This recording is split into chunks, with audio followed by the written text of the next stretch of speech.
Samantala, narito po ang News TV Quick Response Team sa Alabang Town Center sa Muntinlupa kung saan nagkasagupa kanina ang mga gwardiya at ang mga nagtangkang mga hold up dito po sa isang armored van ng isang bangko na nasa loob po nitong Alabang Town Center. Pasado alas 10 po ng umaga nang mangyari ang insidente at sinasabi na may yung mga suspect po ay parang nilapitan po nitong mga security guard ng Alabang Town Center at doon po nagkaroon ng palitan ng putok kung saan nagresulta nga po sa pagkamatay ng isa sa mga suspect at pagkasugat ng dalawang security guard. Batay sa taong investigasyon, ang armored van ng isang bangko sa loob ng mall ang target ng mga suspect. At nag-iwan pa ng granada ang suspect sa loob ng mall. Mabuti na lang at hindi sumabog. Narito ang report ni Micaela Papa.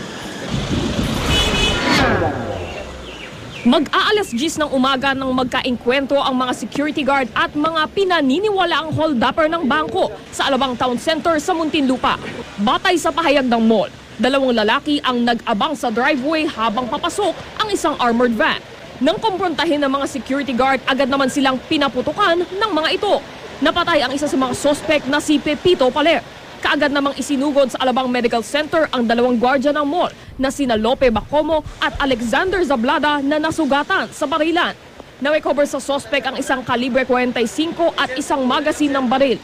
Ang ibang suspect, nag-iwan pa ng granada sa loob ng mall. Mabuti na lamang at hindi ito agad sumabog. Isinara sa publiko ang mall kasunod ng insidente.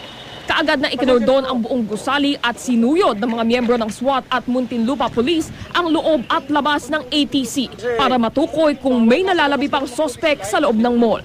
Kaagad ding inilunsad ang hot pursuit operations laban sa iba pang suspect. Micaela Papa, GMA News.